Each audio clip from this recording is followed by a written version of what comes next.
So let's take a look at Wednesday.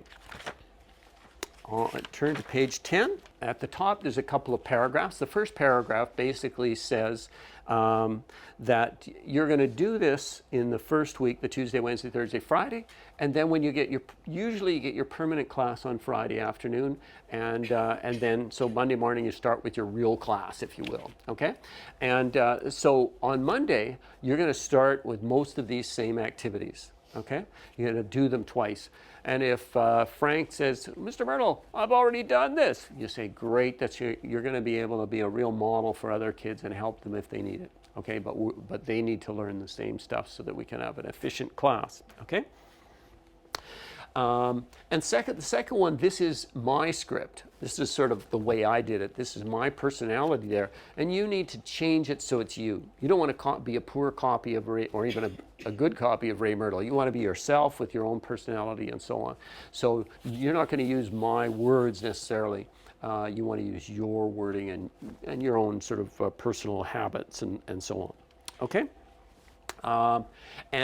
On Wednesday, at the beginning at 9 o'clock, of course, the first thing we're going to do is we're going to be at the door. And we're going to say something like, go in your desk from yesterday, put your materials, put your coat on the side, put your materials over here, and wait for me to begin. Okay? So you've got you're repeating that process of getting them used to coming in quietly, etc. Okay? So one of the things I'm just going to, sort of a little hint I'm going to offer to you is distributing paper. And one of the things about giving out paper, in Burnaby, the district ran out of money in about April of one year, and they basically said there's no more paper. And so our principal said, you know, we've gone through 225 reams of paper. Now we had 225 kids. So a ream is one of those packages of paper with 500. So we were giving out like 500 pages per kid. I don't know who was doing it. It wasn't me. But someone was giving out a lot of paper. And so that led me thinking about how much time people are, how long it takes to give out paper. So I started timing kids. If you give a kid a piece of paper like this and you say, okay, I'm going to give it out to them. Okay. So I'm giving it out one by one.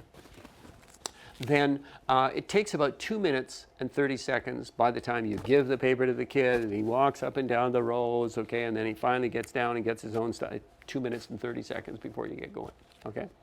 But what you can do, remember in my class in the first days or so, I've got them in rows, okay? So if you've got them in rows, then what I'm going to do, if this was the front of the class here, what I'm going to do is I'm going to go the side of the room, okay? And I'm going to count out 1, 2, 3, 4, and I'm going to fan the paper, okay? So fanning the paper like this, and then I'm going to just count 1, 2, 3, 4, and give 4 pages to the first person, and they'll pass it across. Okay, they pass it across the room.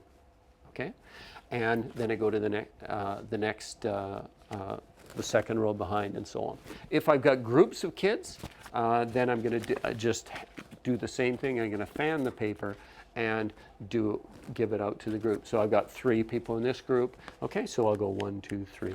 Okay, and then 1, 2, 3, 4. Like, okay. So if you want to pass it that way, we'll be using that a little bit later. Okay. So the first thing that we're going to do on the next page is a class survey, and what we're going to do here is give out a survey that looks sort of like this. This is a sort of a teacher edition, okay? And for the kids, it says like what TV programs do you like? What's your hair color, and so on. So basically what kids are going to do is go around and survey other kids, okay?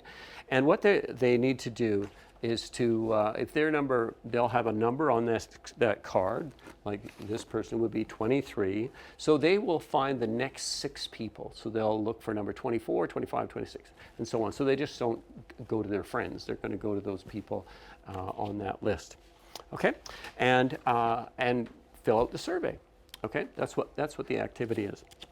And what I'd like you to do at the top of page 11, where it says the survey, I'd like you to read the first four lines and convert that prose, those sentences, into just like one word.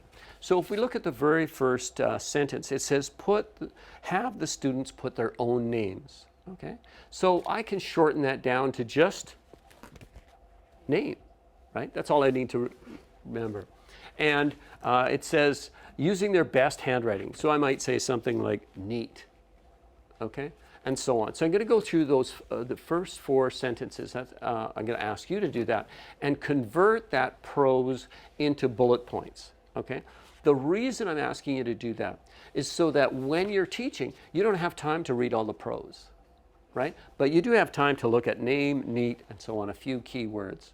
So would you please do that? The first four lines, and once you've done that, go to the last four lines, and I'm going to ask you to figure out what's the underlying goal of the last four lines.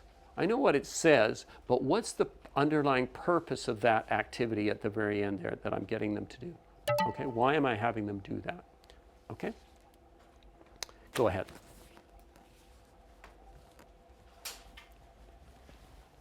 Okay, so what's the underlying purpose there? Well, first of all, what's the activity asking you to do?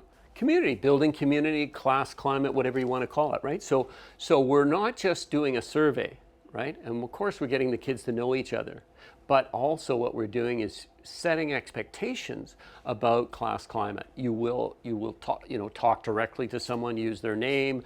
The boys on one side of the class will actually know the names of the quiet girls on the other side of the class, maybe by November, etc., right? After that, below that, you'll see it says, attention please.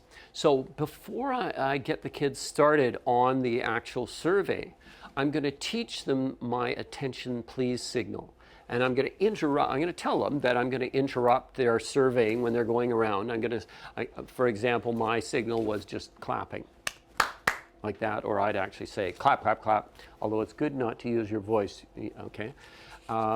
So I'm going to teach them. I'm going to explain what the routine is. Okay, it's basically the stop, look, listen thing. So I'm going to get them to stop, to look. I'm going to go through a play-by-play of someone, have them pretend that they're doing the survey, and then go clap, clap, clap, and they'll stop, and they'll turn, and they'll look at me. Okay, so they actually see that happening. Okay, so once you've got they've got the paper, you've taught the attention please signal, you say away you go. And then 2 or 3 times during the 14, 15 minutes that they're going to be doing that, you're going to interrupt them and maybe make a thing of timing, how long it takes them for everybody to pay attention, that kind of stuff. Okay, the point is you're teaching that routine as well. Okay, so you're doing class climate, but you're also establishing another routine.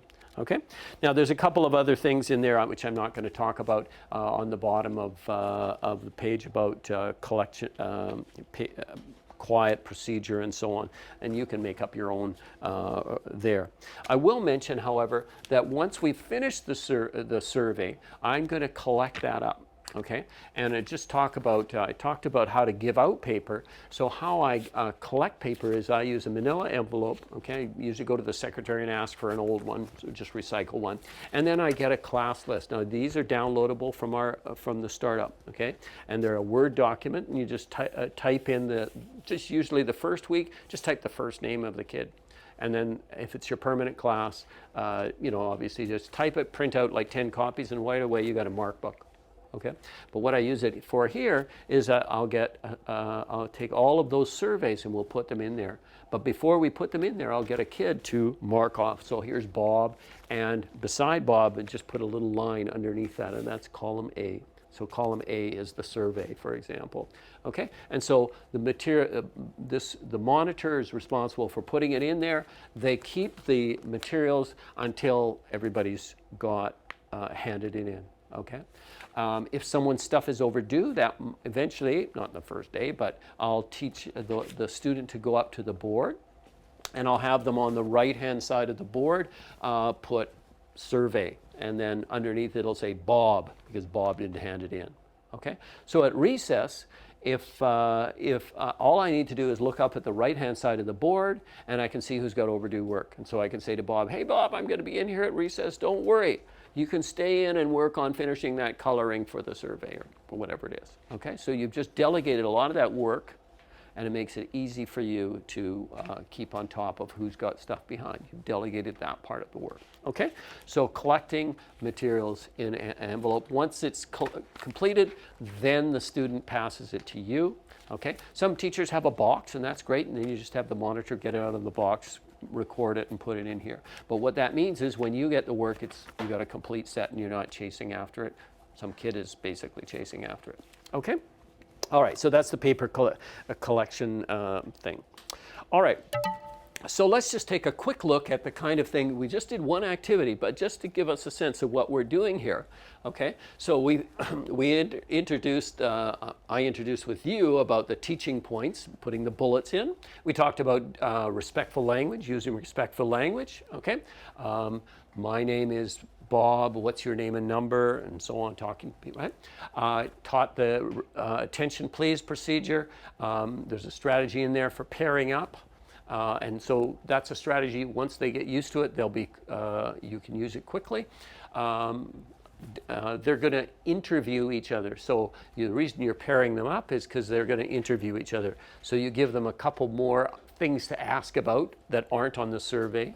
Brothers and other things like that. You add a few things on the board, and then you ask them to ask each other. So they got to collect that extra information. Okay, and then they're going to introduce that other person, the buddy, the person that they did the interview with. So you're going to model that again. You're going to take, my name is, or this is Bob, and he does this, and he's really good at that, and so on. Okay, so you're going to introduce, so some oral practice there. And by the way, while that's going on, I'm going to have one of these clipboards, one of these on a clipboard, and I'm going to be making notes about what I hear about the kids. Okay, as well, when they're going around in the survey, I'll probably do that as well. Okay, and we've got routines for distribution of paper and collection of paper. We haven't got them settled yet, but we're introducing them, and that's just our first activity. Okay.